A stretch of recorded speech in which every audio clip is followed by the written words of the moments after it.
सबैलाई जय मसीह। विशेष तपाईहरु सबैलाई हाम्रो प्रकाशको अध्ययनमा स्वागत गर्न चाहन्छु फेरि पनि।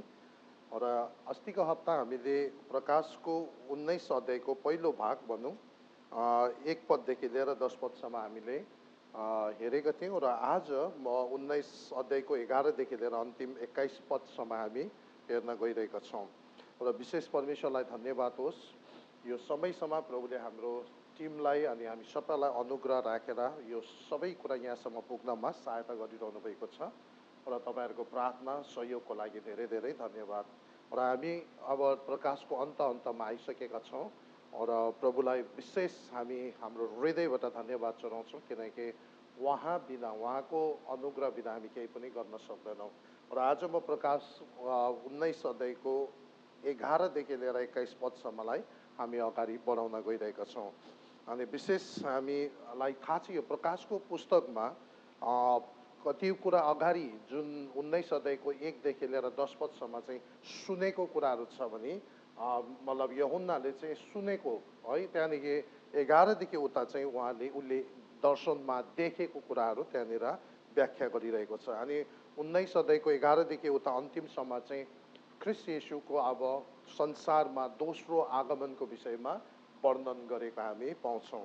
अनि यो दोस्रो आगमन चाहिँ यस्तो विषय हो जो चाहिँ धेरैभन्दा धेरै मान्छेहरूले यो विषयमा कुरा गरेको छ। बाइबलमा विश्वासको जुन विषय छ त्यो चाहिँ सबैभन्दा बेसी वर्णन गरेको छ, लेखेको छ भने, अनि दोस्रो नम्बरमा चाहिँ दोस्रो आगमनको विषयमा चाहिँ धेरैभन्दा धेरै मान्छेहरूले व्याख्या गरेको, वर्णन गरेको हामी पाउँछौं। अनि यो चाहिँ डल्लै यो सबै कुराको एक हिसाबले हेर्यो भने चाहिँ एपिक भनौं, एकदमै सबैको अन्त भनौं, यो महासंकट जुन 7 सालको महासंकट छ त्यसको अन्तिम त्यसलाई फिनिशिङ लाइनमा त्यसको मेन एपिक चाहिँ दोस्रो आगमनमा खतम भएको हामी पाउँछौं। अनि यहाँनिर हामी अब अगाडि हेर्न गइरहेका छौं।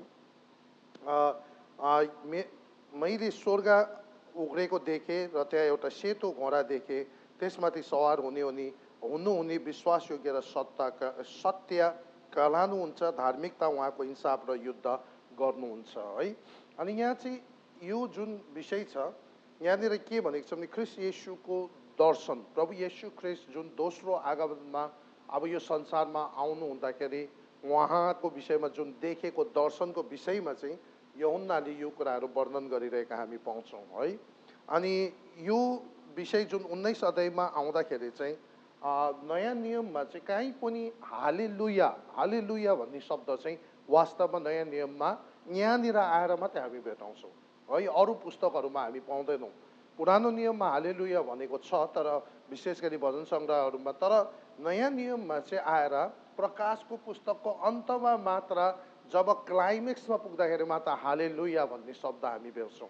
यो 19 अध्यायमा 4 चोटि हालेलुया भनेको छ। अनि यो हालेलुया भन्ने शब्द जुन हलाल भन्ने जुन शब्द छ त्यसको अर्थ चाहिँ प्रशंसा या स्तुति भनेको, या भनेको सर्ट फर्ममा यावे या परमेश्वरको स्तुति होस् भनेको हालेलुया है। अनि यो बेला चाहिँ परमेश्वरको स्तुति होस् भन्ने कारण पनि किन देखिन्छ भन्दाखेरि अहिलेसम्म संसारमा मान्छेहरूलाई प्रभुले अनुग्रह गर्यो, मौका दियो, मान्छेहरू परमेश्वरको अधीनमा आउँछ होला, परमेश्वरको नियन्त्रणभित्र, प्रभुको इच्छा र योजनाभित्र आफू आएर चाहिँ परमेश्वरको सेवा गर्छ होला, उहाँको इच्छा पुरा गर्छ होला भन्ने होइन। मान्छेले आफ्नै सरकार, आफ्नै सबै कुरा बनाउन, आफू नै ईश्वर जस्तो हुनु खोजेको प्रयास हामी देख्छौँ र तर यहाँनिर आएर चाहिँ अब अन्तमा परमेश्वर आफै यो संसारमा आएर अनि उहाँले आफ्नो राज्य स्थापित, उहाँ यहाँ आउनुको कारण चाहिँ के हो भन्दाखेरि राज्य स्थापित गर्नु पनि आउनुभएको। यो पालिको यो दोस्रो आगमन चाहिँ ख्रीष्ट येशू आउनुभएको कारण चाहिँ केवल उहाँ चाहिँ अब पहिलो आगमनमा उहाँ चाहिँ पापको लागि क्रुसमा बलि हुन आउनुभएको हो भने दोस्रो यो आगमनमा चाहिँ उहाँ चाहिँ युद्ध गर्न आएको होइन। यो जुन युद्ध त केवल उहाँले रोक्नु मात्रै आएको है, तर अन्तिममा गएर चाहिँ उहाँले आफ्नो राज्य स्थापित गर्न आउनुभएको र त्यस कारणले गर्दा सन्तगणहरू स्वर्गमा हालेलुया, प्रभुको स्तुति अनि प्रशंसा भन्ने शब्द हामी त्यहाँनिर पाउँछौँ। र यहाँ 11 अध्यायमा मैले यूहन्नाले के दर्शन देखिरहेछ, अब यो चाहिँ सबै देखेको कुराहरू उसले के देख्यो भन्दा सेतो घोडा देखेको छ है। अनि सेतो घोडा चाहिँ अब तपाईँलाई थाहा छ योभन्दा अगाडि प्रभु जब यरुशलेम आउँदाखेरि विजय प्रवेशमा जब उहाँ ट्रायम्फन इन्ट्रीमा यरुशलेम प्रवेश गर्ने बेलामा चाहिँ उहाँ गधामा चढेर जानुभएको थियो। अनि हामीलाई यो कुरा थाहा छ कि त्यति बेलाको कल्चरको आधारमा त्यो जमानाको संस्कृतिको आधारमा चाहिँ जब कुनै पनि राजा या कुनै राजाको समाचार वाहकहरूले घोडामा चढेर आयो भने चाहिँ युद्ध गर्न आएको भनेर देख्छ भने गधामा चढेको हो भने चाहिँ मेलमिलाप या शान्ति गराउन आएको भनेर त्यसको अर्थ लाग्दछ। तर यहाँ त्यो बेला पहिलो आगमनमा जब प्रभु येशू ख्रिस्ट यरुशलेममा त्यो विजयी प्रवेशमा उहाँ प्रवेश गर्दाखेरि क्रुसमा बलि हुन जाँदा गधामा जानुभएको कारण पनि के देख्यो भन्दा उहाँ चाहिँ स्वर्ग अनि पृथ्वी र परमेश्वर पिता र संसारमा हराएको पापीहरूको बिचमा मेलमिलाप गर्न आउनुभएको हो। त्यसले गर्दा उहाँ त्यो मेलमिलाप गराउनेहरूको बिचमा उहाँले चाहिँ किमत चुकाउन गइरहेको छ। सबै मानिसहरूको पाप र अधर्म आफूमा लिएर उहाँ आफै क्रुसमा हाम्रो तर्फबाट बलि हुन गइरहेको हामी त्यहाँनिर देखिरहेको छ। तर यो पालि चाहिँ उहाँ आउनु हुँदाखेरि सेतो घोडामा आउँदै हुनुहुन्छ। अनि सेतो घोडामा भनेपछि उहाँ एउटा राजाको हिसाबले आफैलाई संसारमा उहाँको राज्य स्थापित गर्न आउनुभएको। पहिलो त हामीलाई थाहा छ परमेश्वरको यहाँ चाहिँ पहिलो जुन उहाँ आउनुभएको चाहिँ परमेश्वरको थुमाको हिसाबले आउनुभएको हो भने अब यो दोस्रो आगमनमा चाहिँ उहाँ चाहिँ यहुदाको सिंहको हिसाबले आउनुभएको छ। तर यो 19 सदयको अगाडिपट्टि अगाडि 10 पदभित्रमा हामीले के देख्छौँ भन्दा थुमा भनेर ख्रिस्ट येशूलाई वर्णन गरेको छ। अनि थुमा भनेर चाहिँ 28 चोटि वर्णन गरेको छ। कारण किन भन्दाखेरि मान्छेहरू प्रेम चाहिँ कोसँग भएको भन्दाखेरि राजासँग मात्रै होइन, राजालाई त पछि हामीले उपाधि दिएर उहाँलाई आदर गरेको, तर वास्तवमा मान्छेहरू चाहिँ संसारको मानिसहरू प्रेम चाहिँ थुमासँग फसेको भएको। कारण किन भन्दा थुमा चाहिँ त्यही मानिसहरू हराएको त्यो मान्छेहरू नरकमा जानेहरूको लागि उहाँ चाहिँ थुमा भनेर क्रुसमा बलि हुनुभएको कारणले गर्दा आज पनि हामी जतिजना चाहे त्यो नयाँ विश्वासी हुन् चाहे पुरानो विश्वासी हुन् धेरैचोटि हामी आराधना गरिरहेको बेलामा हाम्रो हृदय फुटेर आउने कारण चाहिँ के हुन्छ भन्दा जब हामी यो वर्णन गर्न थाल्छौँ कि परमेश्वर तपाईँ म जस्तो पापीको लागि, म जस्तो अधर्मी, मलाई कसैले माया नगरेको, त्यागेको, मेरो कुनै मोल नभएको, तर मेरो बदलीमा तपाईँ स्वर्ग छोडेर क्रुसमा बलि हुनुभयो भन्ने कुरा जब वर्णन गर्छ, मनन गर्छ, त्यो कुराहरू जब याद गर्न थाल्छ तब मान्छेको हृदय फुटेर आउँछ। अनि परमेश्वरको थुमा, त्यस कारणले गर्दा थुमा भनेको बित्तिकै हामीलाई एक किसिमको श्रद्धा, हामी भित्रबाटको प्रेम त्यहाँनिर हाम्रो व्यक्त हुन थाल्छ। अनि त्यस कारणले गर्दा ख्रिस्टले आफूलाई थुमाको रूपमा धेरैचोटि वर्णन गरेको कारण पनि थियो। तर यहाँनिर चाहिँ उहाँ अब सेतो घोडामा आउँदै हुनुहुन्छ। अनि सेतो घोडामा आउने उहाँको त्यसमाथि सवार हुने चाहिँ विश्वासयोग्य र सत्यका हुनुहुन्छ, धार्मिकतामा उहाँले इन्साफ र युद्ध गर्नुहुन्छ है। अनि अब त्यहाँमाथि जुन यो सेतो घोडामाथि आउँदै हुनुहुन्छ उहाँ चाहिँ विश्वासयोग्य अनि सत्य कहलानुहुन्छ। यो चाहिँ ख्रिस्ट येशू आफै उहाँको दोस्रो आगमनको विषयमा वर्णन गरेको। योभन्दा अगाडि जब तपाईँले प्रकाशको 6 अध्यायमा पहिलो मुहार खोल्दाखेरि सबैभन्दा पहिला सिनमा आएको चाहिँ एउटा सेतो घोडामा एउटा व्यक्ति आएको थियो, मुकुट लगाएको, हातमा धनु बोकेको, कार नभएको, विजय गर्नका लागि निक्लेको भनेको छ। त्यो चाहिँ डुप्लिकेट हो। उसले त्यहाँनिर भरममा पार्नको लागि सेतो घोडा देखे तापनि तर वास्तवमा त्यो चाहिँ एउटा डुप्लिकेट हो है। त्यो चाहिँ एन्टी क्राइस्ट जो झुटो मसिहा संसारमा प्रस्तुत गर्न, उसँग धनु छ, कार छैन है। उसको शिरमा जुन मुकुट थियो त्यसलाई चाहिँ त्यो मुकुटलाई चाहिँ स्टेफेनस भन्छ, ग्रिक भाषामा स्टेफेनस भनेर लेखेको छ। त्यसको अर्थ चाहिँ के हो भन्दा स्टेफेनस भनेको चाहिँ कुनै पनि गेमहरूमा जस्तो ओलम्पिक गेममा या वर्ल्ड कपमा कहीँनिर पनि तपाईँले नम्बर 1 भएर जब जुन एउटा क्राउन पाउँछ, मुकुट पाउँछ, त्यो चाहिँ स्टेफेनस हो भन्छ। अनि त्यसले गर्दा त्यस्तो खालको मुकुट लगाएको, त्यो चाहिँ झुटो मसिहा। तर यो पालि जुन सेतो घोडामा आउँदै हुनुहुन्छ उहाँको नाम चाहिँ विश्वासयोग्य अनि सत्य। तर यहाँ अलिक अगाडि गएर चाहिँ उहाँको मिनिस्ट्री, उहाँको सेवाकाई हेर्दाखेरि के छ भन्दा उहाँको धार्मिकतामा उहाँले इन्साफ र युद्ध गर्नुहुन्छ। अब अहिले संसारमा धेरै किसिमको युद्धहरू हुन्छ है, धेरै बहसहरू चलिरहेको हुन्छ, कोर्टमा धेरै लडाइँ भइरहेको हुन्छ, केस भइरहेको हुन्छ अनि कोर्टको केसहरू भयो, देश देश र जाति जाति बिचमा युद्धहरू भइरहेको हुन्छ। तर कुन चाहिँ राइट हो कुन चाहिँ रङ हो त्यो छुटाउनु सकेको हुँदैन। साँच्चै भनौँ भने हामी चाहिँ राइट पक्षको लडाइँमा हो कि रङ पक्षको लडाइँमा। अहिले तपाईँको हमास र इजरायलको बिचको लडाइँमा कोही पक्षले हमासको पक्ष लिइरहेको छ भने कसैले इजरायलको पक्ष लिइरहेको छ। तर कुन चाहिँ सही हो त? कुन चाहिँ सही पक्षको? त्यो कसले छुटाउन सक्छ? सायद संसारमा हामी सबैजनाले त्यो एक्ज्याक्टली यो सत्य हो यो झुटो हो भनेर छुटाउनु नसक्ला। तर सेतो घोडामा सवार हुने हाम्रो प्रभु जो दोबारा हामीलाई लिन आउनुहुन्छ, उहाँको नाम विश्वासयोग्य र सत्य भएको कारणले गर्दा उहाँले चाहिँ कुन चाहिँ पक्ष सही हो कुन चाहिँ पक्ष झुटो उहाँलाई सबै कुरा थाहा छ। किनभने उहाँलाई भित्र अन्तस्करण मान्छेको भित्रको कुरा पनि उहाँलाई थाहा छ। कुनै कुरा पनि उहाँदेखि हामीले लुकाउन सक्दैन। मान्छेले भित्र के सोचेर त्यो काम गर्यो त्यो पनि उहाँलाई थाहा हुन्छ। त्यसले गर्दा उहाँले चाहिँ जहिले पनि धार्मिकतामा इन्साफ अनि युद्ध गर्नुहुन्छ। जुनै पनि पक्ष लिनु हुँदाखेरि कहिले पनि परमेश्वरले नाइन्साफी गरेको हुँदैन। परमेश्वरको तर्फबाट कसैको कहीँनिर कुनै जातिहरू खतम हुँदैछ भने त्यो चाहिँ परमेश्वरले धेरै समय दिइसकेर मौका दिइसकेर पर्खिसकेर धेरैभन्दा धेरै मौका दिएर पनि तिनीहरू कहिले पनि नसुध्रिने र सही नहुने भएको कारणले गर्दा अन्तिममा इन्साफ ल्याएको हामी देख्छौँ। त्यसले गर्दा हाम्रो परमेश्वर त उहाँ धार्मिक न्यायकर्ता, उहाँ चाहिँ धार्मिकतामा उहाँले इन्साफ र युद्ध गर्नुहुन्छ र अहिले हामीले छुटाउन नसके भने तर त्यो घरि हाम्रो प्रभुले चाहिँ सबै कुरा छुटाउनुहुन्छ। अनि त्यति बेला 12 अध्यायमा के भन्दछ भने उहाँको आँखा आगोका ज्वाला जस्ता थिए र उहाँको शिरमा धेरै राजमुकुटहरू थिए। उहाँको नाउँ एउटा नाउँ अङ्कित थियो जो उहाँले बाहेक कसैलाई पनि थाहा थिएन। अब यहाँ हेर्नुहोस् है, यहाँनिर के भनेको छ भनेखेरि उहाँको आँखा आगोको ज्वाला जस्तो थिए। उहाँको आगोको ज्वाला जस्तो एकदम इन्साफ गर्ने उहाँ आउनुभएको यो बेला न्याय गर्नु इन्साफ गर्नु। आगोको ज्वाला जस्तो आँखा, उहाँको आँखामा उहाँको दृष्टिबाट कसले के कुरा लुकाउनु सक्छ र? गरेको त छोडेर मनभित्र तपाईँ र मैले सम्झेको कुरा पनि उहाँले सबै कुरा थाहा पाउनुहुन्छ। त्यसले गर्दाखेरि कहीँ पनि हामीले परमप्रभुको उपस्थितिदेखि लुक्न सक्दैनौँ। केही कुरा पनि तपाईँलाई हामीले लुकाउन सक्दैनौँ।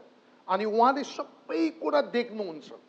अनि उहाँले त्यो देखेको कारणले गर्दा बुझेको कारणले गर्दा उहाँ अन्तर्यामी सर्वज्ञानी भएकोले गर्दा अनि उहाँले एकदम सही न्याय र इन्साफ गर्न सक्नुहुन्छ। उहाँलाई थाहा हुन्छ झुटो पक्ष कुन चाहिँ हो सही पक्ष कुन चाहिँ हो उहाँलाई थाहा हुन्छ। अहिले हामी संसारमा त थाहा पाउँदैन, कतिचोटि झुटो पक्षले जितिरहेको हुन्छ। किनभने त्यो झुटो पक्षको चाहिँ आफ्नो मान्छेहरू दरिलो दरिलो छ या उसँग पैसा रुपियाँ छ र उसले बोल्नु सक्छ भने भरे सही पक्ष चाहिँ बोल्नु नसक्ने लाटा सिधा छ भने ऊ हारिरहेको हुन्छ र झुटो पक्ष चाहिँ बोल्नु सक्ने आफ्नो मान्छेहरू गतिलो गतिलो छ भने उसले जितिरहेको हुन्छ। अनि कतिचोटि जुन व्यक्ति चाहिँ एकदम सही छ त्यो पो सजाय भोगिरहेको हुन्छ। जो चाहिँ बदमास गरेर नराम्रो तरिकाले गरिरहेको छ ऊ चाहिँ सबैभन्दा माथि स्वतन्त्र घुमिरहेको हुन्छ। तर यहाँ यो बेला प्रभुको दोस्रो आगमन र परमेश्वरको राज्यमा त्यो कुराहरू हुँदैन। किनभने उहाँको आँखा उहाँले सबै कुरा देख्नुहुन्छ। उहाँले कुन चाहिँ सही छ कुन झुटो छ, कसको मनमा के छ कसको मनमा के छ, यो डल्लै उहाँलाई थाहा छ। केही कुरा पनि तपाईँ र मैले लुकाउन सक्दैन। अनि उहाँको आँखा चाहिँ त्यसरी आँखा आगोका ज्वाला जस्तो थियो भनेको चाहिँ त्यो कुरा उहाँ इन्साफ गर्न। अनि उहाँको एउटा नाउँ अनि उहाँको शिरमा धेरै मुकुटहरू। अनि यति बेला जुन सेतो घोडामा सवार भएर आउनुहुने विश्वासयोग्य र सत्य जो ख्रिस्ट येशू प्रभु हुनुहुन्छ उहाँको शिरमा धेरै मुकुटहरू छ। तर यो मुकुट जुन शब्द छ यो मुकुट जुन शब्द छ यो चाहिँ ग्रिक भाषामा डाइडेमस भन्छ है, डाइडेमस। अनि यो चाहिँ मुकुट चाहिँ त्यो उयसको होइन, त्यो कुनै पनि खेलमा विजयी भएर पाएको त्यो मुकुट होइन, इनाम होइन। तर यो चाहिँ कस्तो खालको मुकुट हो भन्दा राजाहरूले परिने मुकुट हो। अनि यो चाहिँ रोयल मुकुट हो।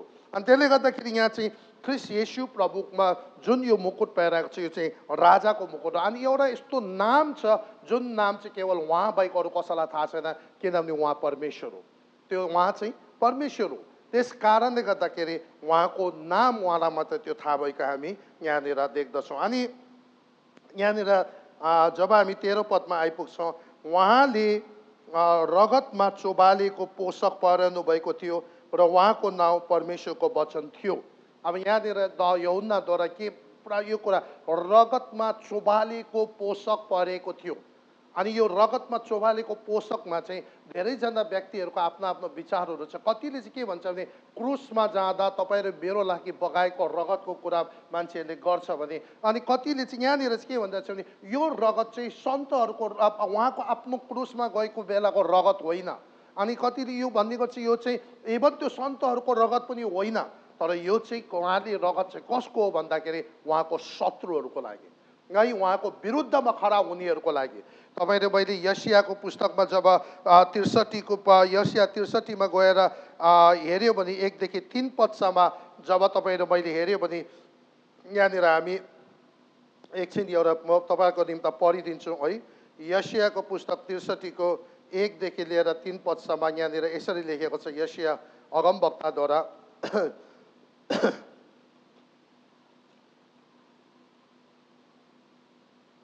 यसिया 63 को 1 देखि 3। एदोमबाट बोज्राबाट गाढा रातो रङले रङ्गाएका वस्त्रसित आउनुहुने को हो? रफिलो वस्त्र र आफ्नो शक्तिको बर्पणमा आउँदै गर्नुहुने को हो? धार्मिकतामा बोल्ने र बचाउनमा सामर्थ्य म हुँ। किन तपाईँको पोषक दागकुण्डमा पेल्नेहरूको जस्तो रातो छ। मैले एक्लै दागकुण्ड पेले, जातिहरूमध्ये कोही पनि मसित थिएन। मैले रिसमा तिनीहरूलाई पेलेर मेरो क्रोधमा तिनीहरूलाई कुल्चे। तिनीहरूको जीवन रक्त मेरो पोषकमा छ्यापियो र मेरो सबै वस्त्र रगतै रगत भयो।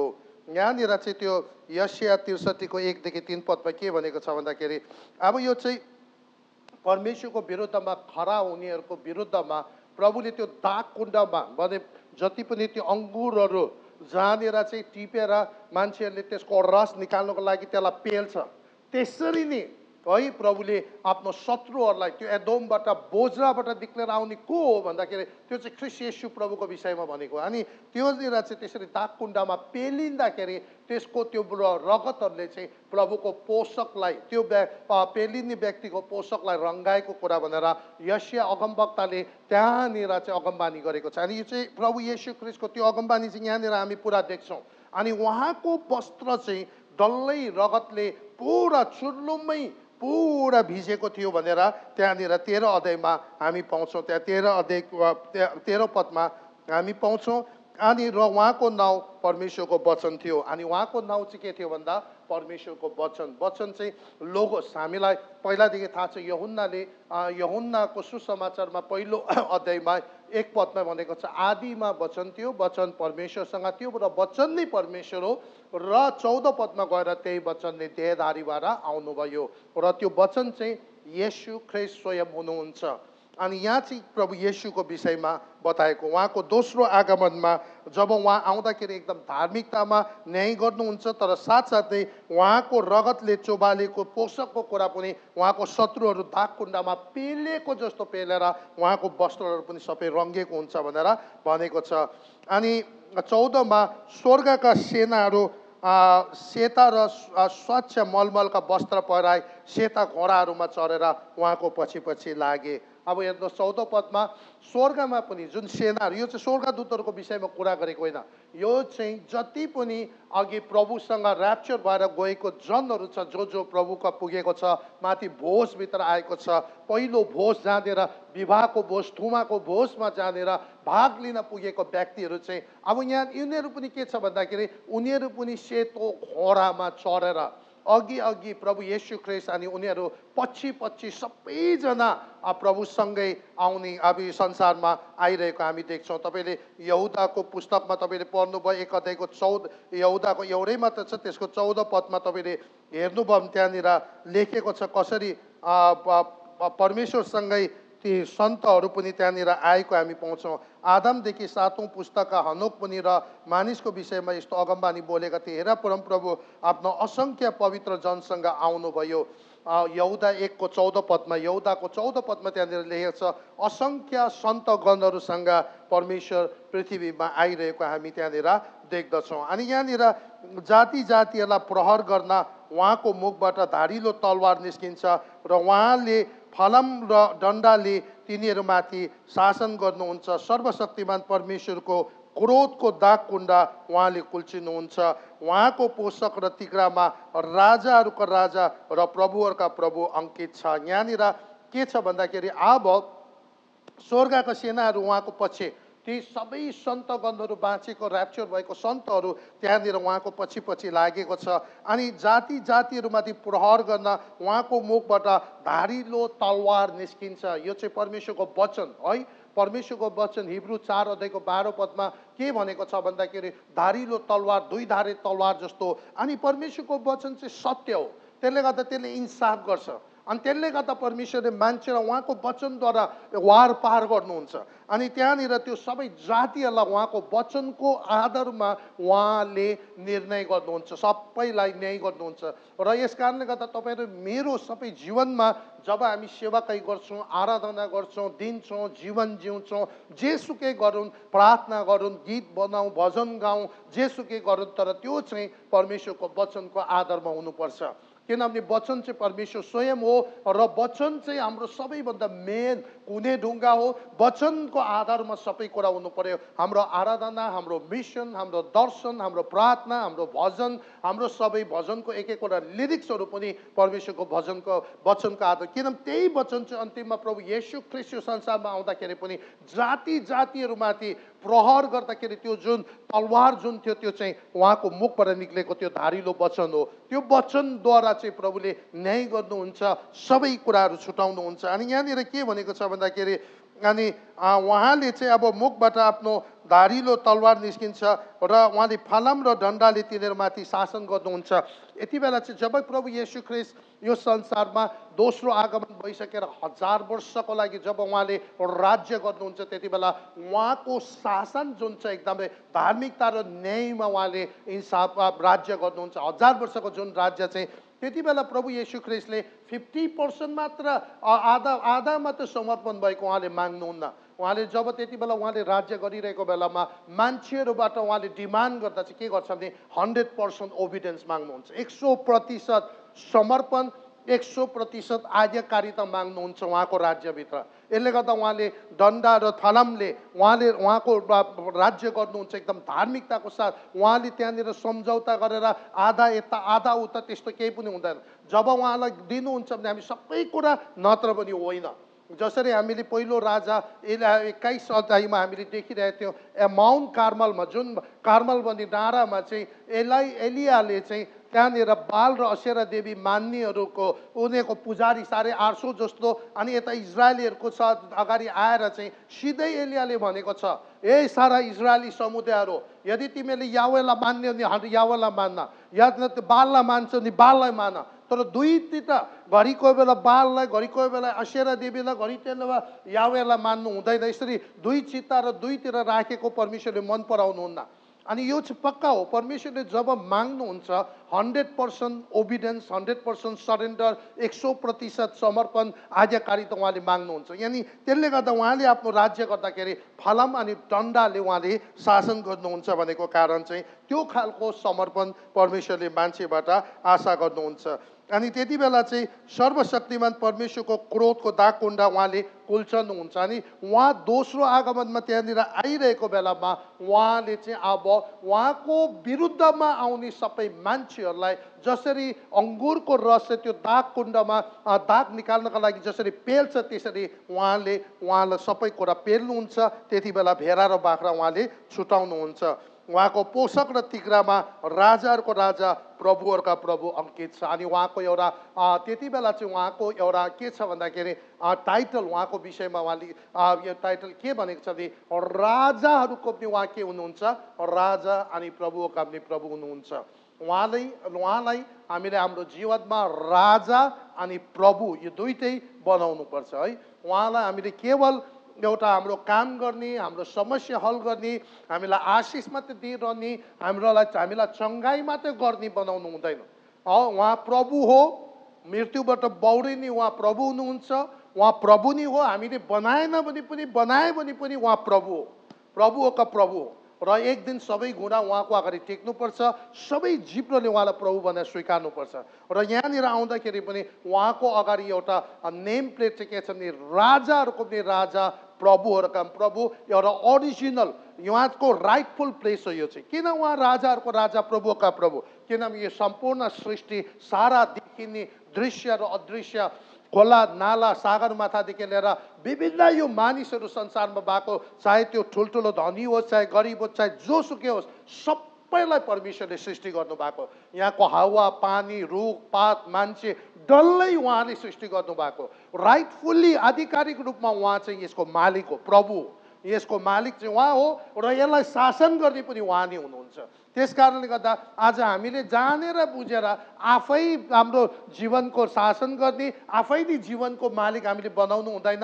हाम्रो जीवनको राजा चाहिँ प्रभु ख्रीष्ट येशू प्रभु राइटफुल्ली उहाँ हो, किनभने उहाँले मलाई सृष्टि गर्नुभएको र मेरो जीवनको मालिक पनि उहाँले हो, किनभने उहाँले नै मलाई सृजना गर्नुभएको। त्यस कारणले गर्दा म मेरो जीवनको सबै शासन पनि प्रभुलाई दिन चाहन्छु, मालिक पनि म प्रभुलाई नै बनाउन चाहन्छु। अनि यस कारणले गर्दा उहाँ राजाहरूको पनि राजा, प्रभुहरूका पनि प्रभु हो। र हामीले अहिले नै त्यो कुराहरू गऱ्यो भने सबैभन्दा धन्यको हो। र अन्तिममा यदि मान्छेले गर्नै चाहँदैन भने पनि केही छैन, जब राजाहरूको राजा, प्रभुका प्रभु आउँदा उनीहरूले मान्नै पर्छ। तर त्यस्तो व्यक्तिहरू अन्तिम घडीसम्म प्रभुलाई नमान्नेहरू त्यो दाग कुण्डमा पेलिन जान्छ अनि तिनीहरू चाहिँ नष्ट भएको हामी देख्छौँ। तर त्यस कारणले गर्दाखेरि तपाईहरु म हामीले यो दुईटा कुरा याद गर्नुपर्छ। राजाहरूको राजा भनेको चाहिँ उहाँ चाहिँ हाम्रो जीवनको शासक हो, उहाँले शासन गर्नुपर्छ। मैले गर्ने होइन मेरो जीवनको, मेरो सेवाकाईको, मेरो परिवारको शासक उहाँ हो। उहाँ चाहिँ प्रभुहरूका प्रभु भनेको चाहिँ उहाँ हाम्रो मालिक हो। सबै मसँग भएको डल्लै थोकको मालिक, धन सम्पत्ति ज्ञान बुद्धि रङ रूप सबै कुराको मालिक चाहिँ उहाँ हुनुहुन्छ, म होइन। त्यस कारणले गर्दा हामी उहाँलाई राजाहरूको राजा प्रभुका प्रभु यहाँनिर हामी देख्छौँ। अनि उहाँ दुबारा आउँदाखेरि पनि यो कुराहरू हामी देखिरहेका छौँ। अनि यहाँ 15 पदमा 17 पदमा अब हामी के देख्छौँ भने तब मैले एउटा स्वर्गदूत सूर्यमा उभिरहेको देखेँ। तिनले मध्य आकाशमा उड्ने सबै पंक्षीहरूलाई चर्को स्वरले यसो भन्यो, आओ परमेश्वरको ठुलो भोजमा भेला हो। तिनीहरूले राजाहरू, कप्तानहरू, शक्तिशाली मानिस, घोडा, तीमाथि सवार हुनेहरू, फुक्का, कमारा कमारी, ठुला साना सबैको मासु खानेछौँ। अनि घोडामा सवार हुनेहरू र उहाँका सेनाहरूको विरुद्ध युद्ध गर्ने त्यो पशु र पृथ्वीका राजाहरू र तिनका सेनाहरू भेला भएका मैले देखेँ। तब त्यो पशु र त्यसको उपस्थितिमा अचम्म काम गर्ने झुटो अगमवक्ता दुवै पक्रा परे। ती अचम्मको काम गर्नेद्वारा त्यस झुटा अगमवक्ताले त्यस पशुको छाप लिने, त्यसको मूर्तिको पूजा गर्नेलाई बहकाएको थियो। ती दुवै जलिरहेको गन्धको अग्निकुण्डमा जिउँदै फाले। बाँकी रहेका चाहिँ घोडामाथि सवार हुनेहरूले मुखबाट निस्केको तलवारद्वारा मारे र सबै पंक्षीहरूले तिनका मासु अगाउन्जेल खाए। अब यहाँनिर 17 पददेखि चाहिँ के देखेँ भन्दा अर्को एउटा अघि माथि चाहिँ सेतो घोडामा देखेँ भनेर 11 पदमा छ भने अब 17 पदमा फेरि दर्शन रिपिट भएर के देखेँ भन्दाखेरि एउटा स्वर्गदूत चाहिँ माथि सूर्यमा उभिरहेको देखेँ है। अनि तिनले मध्य आकाशमा उड्ने सबै पंक्षीहरूलाई चर्को स्वर यसो भनेर कराएर भन्यो, आओ है तिमीहरूले राजाहरू, कप्तानहरू, शक्तिशाली मानिसहरू अनि घोडाहरू र तीमाथि सवार हुने फुक्का, कमारा कमारी, ठुला सानी सबैको मासु खानेछ। यहाँनिर चाहिँ अब यो 17 पदमा देखेको दर्शनमा चाहिँ स्वर्गदूतले चाहिँ सबै पंक्षीहरू, गधा, गिद्धहरूलाई बोलाइरहेको छ। अनि के भन्दैछ, आओ अब तिमीहरूले चाहिँ पृथ्वीको ठुलो ठुलो एकदम कप्तानहरू, सेनापतिहरू अनि इभन त्यो मात्रै होइन, गरिब, फुक्का, कमारा सबैको मासु तिमीहरूले खानुको लागि म तिमीहरूलाई भोजमा बोलाउँदैछु। योभन्दा अगाडि तपाईँले 19 सदयको 1 देखि 10 पदभित्रमा थुमाको विवाहको भोजमा बोलाएको छ। अनि यो चाहिँ दोस्रो भोजमा हो। यो पंक्षीहरूलाई चाहिँ यो संसारको भोजमा, यहाँ संसारनिर प्रभु आउँदाखेरि चाहिँ अब भोजमा त्यो पंक्षीहरूलाई, त्यो गिद्धहरूलाई बोलाएको छ है। अनि हामी चाहिँ भोज बनिनु हुँदैन, बरु पहिल्यै तयार भएर प्रभुसँग गएर थुमाको भोजमा माथि 7 साल बडो आनन्द मनाउनु चाहिँ धन्यको हुन्छ। त्यो चाहिँ सबैभन्दा। अनि म चाहिँ यहाँ पृथ्वीमा पसेर भोज बन्न चाहँदैनौ। त्यो चराहरूको खाना त्यो गिद्धहरूको खाना बन्न चाहँदैन। बरु त्योभन्दा अगाडि अहिले नै तपाईँहरू म तयारी भएर प्रभुको काम गरेर आफूलाई तयार राखेर उहाँ बादलमा जो ऱ्याप्चरको लागि हामीलाई लिन आउँदा म त्यहाँनिर सहभागी भएर थुमाको भोजमा चाहिँ सामेल भएर बडो आनन्द र उत्सव मनाएर फेरि दोस्रो चोटि उहाँको पछिपट्टि सेतो घोडामा यो सवारीमा यो यात्रामा दोस्रो आगमनमा आउन चाहन्छु है। बरु त्यति बेला चाहिँ म उहाँसँग पछि सामेल भएर आउन चाहन्छु। तर म चाहिँ पछाडि रहेर त्यो चराहरूको भोज त्यो गिद्धहरूको भोज बन्न चाहँदैन। तर यहाँनिर चाहिँ अब के भनेको छ भने त्यो स्वर्गदूतले गिद्धहरू त्यो सबै चराहरूलाई पक्षीहरूलाई बोलाएको छ, आइज अब तिमीहरूलाई पृथ्वीमा परमेश्वरले एउटा भोज तिमीहरूलाई दिँदैछ, तिमीहरूलाई त्यो भोजको लागि बोलाइरहेको छ। अनि त्यो भोज चाहिँ कसको अरे भन्दा ठुलो ठुलो सेनापतिहरू है, त्यहाँनिर शक्तिशाली मानिसहरू, घोडाहरू, राजा, कप्तानमा फुक्का, कबारा कमारी, ठुला सानो सबैको मासु खानेछ भनेर भन्दैछ। अनि 19मा अनि घोडामा सवार हुने र उहाँको सेनाको विरुद्धमा युद्ध गर्ने त्यो पशु र पृथ्वीका राजाहरू र तिनका सेनाहरू भेला भएको मैले देखेँ। अब त्यहाँनिर चाहिँ के देखेँ भन्दाखेरि घोडामा सवार हुने र उहाँका सेनाहरूको विरुद्धमा युद्ध गर्ने त्यो पशु र पृथ्वीका राजाहरू तिनका सेनाहरू भेला भएको मैले देखेँ। अब यो चाहिँ योभन्दा अगाडि 16 अध्यायमा तपाईँहरू मलाई आर्मागेदोनको विषयमा भनेको छ। त्यति बेला चाहिँ के भएको हुन्छ भन्दाखेरि इभन तपाईँले 16 अध्यायमा छेठौँ जब तपाईँको त्यो कचौरा पोखिँदाखेरि युफ्रेटिस नदी चाहिँ सुकेको छ। अनि त्यो युफ्रेटिस नदी चाहिँ एक्चुअली पूर्व र सुदूर पूर्व र बिचको त्यो ठाउँको सिमाना भनेर उहिलेको जमानामा तिनीहरूले भन्ने गर्थ्यो। तर जब त्यो सुकेपछि चाहिँ अब त्यहाँनिर त्यो सुकिसकेर चाहिँ त्यहाँनिर शैतानले चाहिँ इन्डिया, चाइना, पाकिस्तानको जुन मेन टाउके नेताहरूको मनभित्र त्यो शैतानको आत्मा पसेर इजरायलको विरुद्ध आर्मागेदोनमा चाहिँ त्यो मगिदोको मैदानमा सेना पठाउनका लागि त्यसले प्रेरणा दिएर अनि यो देशले पनि सेना पठाउँछ इजरायलको विरुद्ध लड्नका लागि। अनि त्यति बेला चाहिँ अब यहाँनिर चाहिँ के गर्छ भन्दाखेरि त्यहाँनिर लडाइँ हुँदैन, त्यहाँनिर लडाइँ चाहिँ हुँदैन। तर त्यो मेगिदोको त्यो मैदानमा चाहिँ करोडौँ सेनाहरू पूर्व, पश्चिम, उत्तर, दक्षिण चारैतिरबाट शैतानले प्रेरणा गरेर मान्छेहरू इजरायलको विरुद्ध अब मेगिदोको पहाडमा मैदानमा चाहिँ भेला भएर त्यहाँदेखि करिबन 55 माइल जस्तो पर्छ यरुशलेमतिर लागेर अब यरुशलेम कब्जा गर्ने तिनीहरूको प्लान हुन्छ। तर त्यो बेला जब इजरायल एक्लो सारा संसार त्यसको विरुद्धमा एन्टिक्राइस्टले सुर्काएर चाहिँ एकदमै भकाएर जब खडा गराएको हुन्छ इजरायल एक्लो हुँदा, त्यति बेला प्रभु येशू ख्रीष्ट संसारमा आउनुहुन्छ। अनि प्रभु येशू ख्रीष्ट त्यति बेला संसारमा आउँदाखेरि यो सबै वर्णनहरू हामीले देख्यौँ। सेतो घोडामा सन्तहरूसँग उहाँ आउनुहुन्छ र उहाँले जब पहिलो कदम राख्दाखेरि जकारियाको 14 अध्यायमा तपाईँले पढ्नुभयो त्यहाँनिर लेखेको छ जब पहिलो कदम उहाँले कहाँ राख्नुहुन्छ भन्दाखेरि उहाँ यहाँदेखि जाँदाखेरि चेलाहरूको बिचबाट स्वर्ग जाँदा जैतुनको पर्वतबाट उहाँ उचालिनु भयो भने स्वर्गआरोहण हुनु भने आउँदाखेरि पनि उहाँ त्यही जैतुनको पर्वतभित्र त्यहाँनिर पर्वतमा उहाँले पाइला राख्नुहुन्छ। अनि यो दोस्रो आगमन चाहिँ सबैले देखिने गरी आज सबैले सुन्ने गरिकन उहाँले आउनुहुन्छ। त्यति बेला सबै जातिहरू इभन मत्तीको पुस्तक तपाईँले अन्तिममा त्यहाँनिर लेखेको छ, प्रभु आफैले पनि यो विषयमा धेरैचोटि वर्णन गरेको छ। मानिसहरू धेरैचोटि विलाप गरेको छ जब परमेश्वरको पुत्र बादलमा आउँदै गरेर देख्दाखेरि चाहिँ मानिसहरू रोएको विलाप गरेको हामी त्यहाँनिर पाउँछौँ। अनि यो चाहिँ के हो भन्दाखेरि अब त्यति बेला चाहिँ शैतानले चाहिँ सबैतिरको मान्छेहरू सेनाहरू सबै बटुलेर मेगिदोको पर्वत मैदानमा चाहिँ अब यरुशलेम क्याप्चर गर्ने र परमेश्वरको जनहरूको विरुद्ध इजरायललाई नै खतम गर्नको लागि लागि परेको हामी त्यहाँनिर देख्छौँ। अब त्यो पशु र त्यसको उपस्थितिमा अचम्म काम गर्ने झुटो अगमवक्ता 2 पक्राउ परे। ती अचम्मका कामहरूद्वारा त्यस झुटो अगमवक्ताले त्यस पशुको छाप लिने र त्यसको मूर्ति पूजा गर्नलाई बकाएको थियो। अब त्यहाँनिर जब प्रभुको दोस्रो आगमनमा के हुन्छ भन्दाखेरि शैतानको ट्रिनिटी छ, त्यहाँनिर शैतानको झुटो त्रिएक छ, शैतान आफै लुसिफर आफै अनि त्यो पहिलो पशु जो चाहिँ सारा संसारको शासक बनेर एन्टिक्राइस्ट भएको छ अनि सारा संसारको धर्मको जुन हेड झुटो अगमवक्ता त्यो 3 जना। अनि यो झुटो अगमवक्ताले चाहिँ पहिलो पशु जो छ संसारको शासकलाई साथ दिएको छ, बहकाएको छ। मान्छेहरूलाई अचम्म कामहरू शैतानको शक्तिद्वारा अचम्म कामहरू गरेर मान्छेलाई झुकाएर पहिलो पशुलाई पुज्नु लगाएको छ। अनि यो बेला जब प्रभु येशू ख्रीष्ट दोस्रो आगमनमा पृथ्वीमा आउँदाखेरि सबैभन्दा पहिला चाहिँ यो जुन पहिलो पशु जुन छ सारा संसारको शासक अनि दोस्रो जुन झुटो अगमवक्ता छ यिनीहरू दुईजनालाई पक्रिन्छ अनि यिनीहरू चाहिँ सोझो सिधै परमेश्वरले खास नरक जुन आगो र गन्धक छ त्यहाँनिर परमेश्वरले फालिदिन्छ।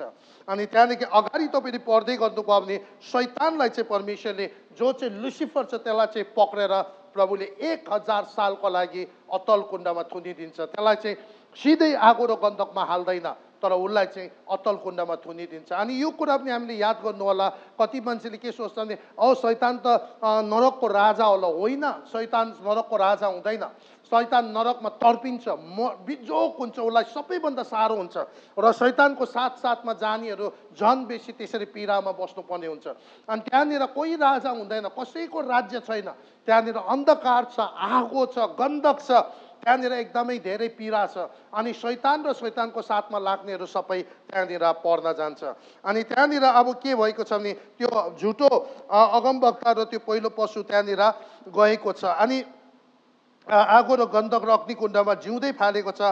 बाँकी रहेकाहरू चाहिँ घोडामाथि सवार हुनेको मुखबाट निस्केको तलवारद्वारा मारे र सबै पक्षीहरूले तिनीहरूको मासु अगाउन्जेल खाए। अब यहाँनिर बाँकी जति पनि परमेश्वरको विरुद्धमा त्यो शैतानको पक्षबाट पशुको पक्षबाट आएको सबैलाई परमेश्वरको मुखबाट निक्लेको त्यो सामर्थबाट त्यो मुखबाट निस्केको तलवारबाट वचनद्वारा तिनीहरू सबै मारेको छ।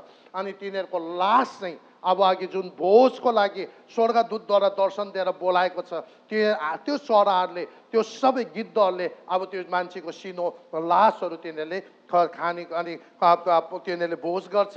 अनि यिनीहरूको आत्मा चाहिँ त्यो मान्छेहरूको जुन आत्मा छ त्यो चाहिँ नरक जस्तो जुन ठाउँ छ त्यहाँनिर गएर राख्छ जो चाहिँ 1000 सालको राज्य पछि चाहिँ अन्तिमको सेतो सिंहासनको न्याय आसनको बेलामा तिनीहरूको सबैको शरीर पनि पुनरुत्थान गराएर दोस्रो पुनरुत्थानमा अनि परमेश्वरले आफ्नो सिंहासनको अगाडि उभाएर तिनीहरूको हिसाब गरेर अन्तिममा तिनीहरू सबैजना अनि अन्तिममा चाहिँ गएर त्यो शैतान अनि मृत्यु अनि यो अविश्वासी सबैजना जो त्यो अहिले नरक जस्तो ठाउँमा राखेको छ तिनीहरू सबैलाई पुनरुत्थान गरेर निकालेर इन्साफ गरेर अनि आगो र गन्धकमा जो चाहिँ पहिले यो झुटो अगमवक्ता र पहिलो पशु चाहिँ एन्टिक्राइस्ट चाहिँ गइसकेको हुन्छ त्यहाँदेखि 1000 सालपछि यो सबैलाई अरूलाई त्यहाँनिर हाल्नेछ। यो चाहिँ परमेश्वरको दोस्रो आगमनको वर्णनको कुराहरू छ र प्रभुलाई महिमा होस्। अनि प्रभु येशू ख्रीष्ट अब दोस्रो आगमन यो संसारमा आउनुभएको कारण चाहिँ के छ भन्दाखेरि 1000 सालको राज्य स्थापना गर्न आउनुभएको छ। प्रभु चेलाहरूले जब प्रभुलाई भन्नुभएको थियो प्रभु हामीलाई प्रार्थना गर्न सिकाउनुहोस् भन्दाखेरि प्रभुले उनीहरूलाई प्रार्थना गर्न सिकाएको थियो, हे हाम्रो स्वर्गमा बस्नुहुने पिता, तपाईँको नाउँ पवित्र गरियोस्, तपाईँको राज्य आओस्, तपाईँको इच्छा स्वर्गमा जस्तो छ पृथ्वीमा पुरा होस् भन्ने प्रार्थनाको उत्तर पुरा हुन हामी यहाँनिर देख्दछौँ। अनि 20 अध्यायदेखि जब तपाईँले हेर्नुहुन्छ 1000 साल प्रभुको राज्य यो संसारमा ख्रीष्ट येशूले राज्य गर्नुहुन्छ अनि त्यति बेला त्यो प्रार्थनाको उत्तर आएको हुन्छ। अनि यो चाहिँ परमेश्वर येशू यो बेला चाहिँ दोस्रो आगमनमा आउँदाखेरि जैतुनको पर्वतमा पहिला राख्नुहुन्छ। पर्वत दुई भागबाट अलग भएर जान्छ भनेर त्यो पर्वतै पुरा दुई भाग हुन्छ भनेको छ। त्यहाँदेखि उहाँ चाहिँ यरुशलेमको त्यो पूर्वपट्टि पर्छ, त्यहाँबाट हिँडेर पूर्वको जुन गेट छ ढोका छ अहिलेसम्म बन्द छ त्यो ढोकाबाट उहाँ छिरेर यरुशलेमभित्र प्रवेश गर्नुहुन्छ र आफ्नो राज्य स्थापना गर्नुहुन्छ। र परमेश्वरलाई महिमा होस्। र अहिले तपाईँ र म तयार भएर बस्यौँ, हामी सबैजना यति बेला संसारसँग फसेनौँ, यहाँको विभिन्न कुराहरूमा अल्झेनौँ र हामीले समर्पण सबै कुरा उहाँलाई नै राजाहरूको राजा, उहाँलाई नै प्रभुका प्रभु, हाम्रो जीवन उहाँलाई शासन गर्नु दियो, हाम्रो जीवनको सबै भएको नभएको सबै थोकको मालिक पनि उहाँलाई नै बनायो भने हामी पनि प्रभु जब बादलमा यो जब लिन आउँछ अब जुन चाहिँ समय एकदमै नजिक छ अहिलेको जुन मिडल इस्टको इजरायलको जुन युद्धहरू देख्दा अनि महामारी देख्दाखेरि सायद अब धेरै दिन छ जस्तो लाग्दैन। मण्डलीको एज एकदमै 2000 वर्ष पुग्न लागेको अनि मण्डलीको अब सबै कुरा खत्तम भएर प्रभुले उठाएर लाने दिन नजिकै आइरहेको बेलामा जब हामी यति बेला पुरा तयार रहेर आफूलाई एकदम परमेश्वरमा समर्पित भएर 100% सरेन्डर भएर रह्यो भने प्रभु बादलमा आउनुहुँदा हामी सबैजना प्रभुसँग बादलमा हामी जानेछौँ। अनि त्यति बेला हामीलाई हाम्रो दाह संस्कार हुँदैन,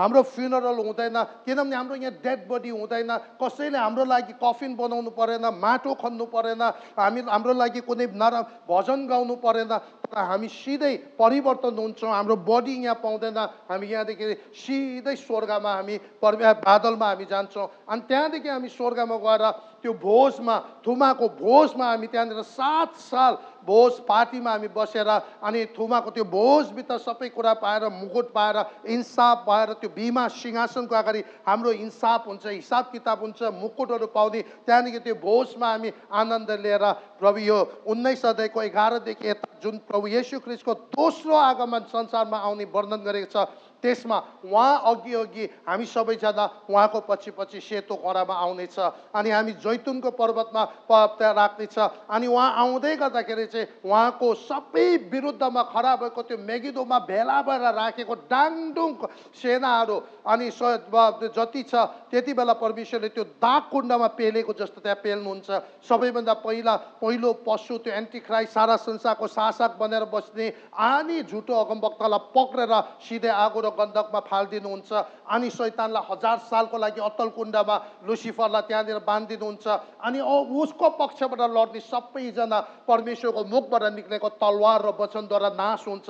तिनीहरूको शरीरहरू मासुहरू चाहिँ सबै गिद्ध र पंक्षीहरूलाई परमेश्वरले बोलाएर भोज गरेको छ त्यहाँनिर अनि तिनीहरूको आत्मा चाहिँ नरक जस्तो ठाउँमा गएको छ, त्यहाँ राखिन्दछ अनि पछि 1000 सालको राज्य प्रभु त्यहाँनिर यहाँ राज्य स्थापना गरेर राज्य गरिसकेपछि चाहिँ अन्तिममा दोस्रो पुनरुत्थानमा तिनीहरू सबैलाई पुनरुत्थान गराएर सेतो सिंहासनको अगाडि इन्साफ गराएर त्यो सबैजना प्रभुको विरुद्धमा खडा भएको शैतान मृत्यु नरक जस्तो ठाउँ डल्लैलाई फेरि आगो र गन्धकमा त्यो अघि नै झुटो अगमवक्ता र पहिलो पशु पसेको ठाउँमा हालिदिनु हुनेछ र परमेश्वरलाई महिमा होस्। उहाँलाई सबै कुरा थाहा छ।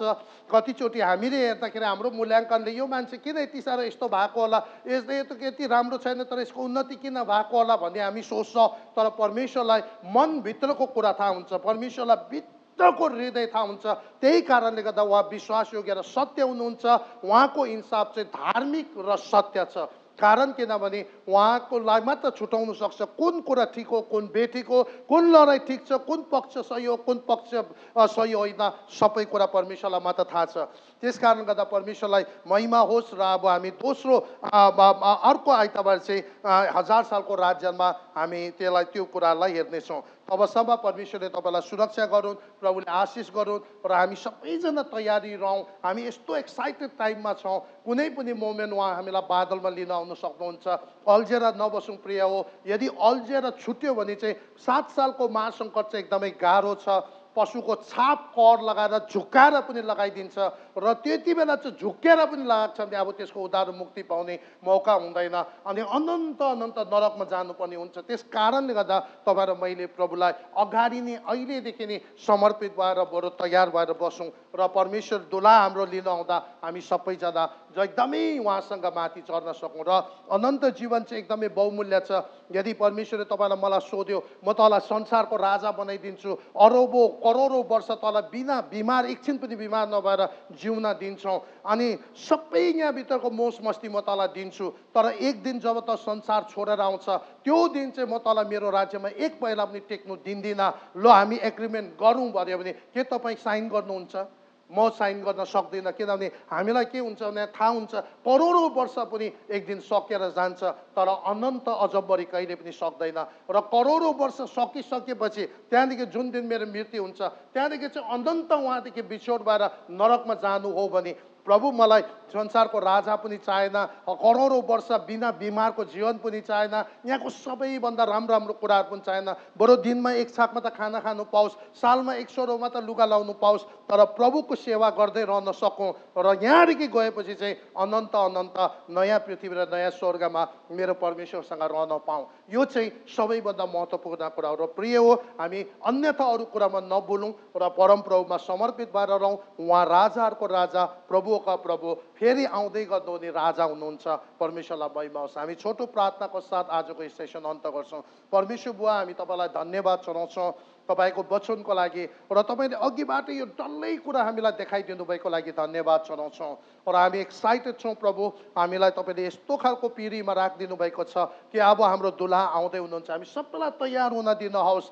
जुन तरिकाको अहिले संसारमा महामारी, लडाइँ, विभिन्न कुराहरूले अब यो एकदमै हाम्रो रिडेम्सन, हाम्रो मुक्तिको दिन चाहिँ, उद्धारको दिन चाहिँ एकदम नजिक आएको हामी देखिरहेका छौँ। प्रभु, हामी कसैलाई पनि संसारको विभिन्न कुरामा भुल्नुबाट बचाइदिनुहोस् र केवल तपाईँमा समर्पित भएर रहनमा सहायता गरिदिनुहोस्। जतिजनाले यो मेसेज सुनिरहनु भएको छ प्रत्येकलाई तपाईँले सहायता गरिदिनुहोस्। कतिले प्रभुलाई विश्वास गर्न सकेको छैन, प्रभु तपाईँलाई विश्वास गर्ने मौका तपाईँले दिनुहोस् भने हामी प्रार्थना गर्छौँ। धन्यवाद छ, सबै महिमा तपाईँलाई दिन्छौँ। यो हाम्रो भ्युवर्सहरू जति पनि हामी प्रभु यहाँ हाम्रो टिमहरू छ, हाम्रो मण्डली परिवार प्रत्येक जहाँ जहाँ हुनुहुन्छ प्रत्येकमा तपाईँको सुरक्षा र निगाह राखिदिनुहोस्। धन्यवाद छ, सबै महिमा तपाईँलाई येशू प्रभुको नाउँमा, आमेन।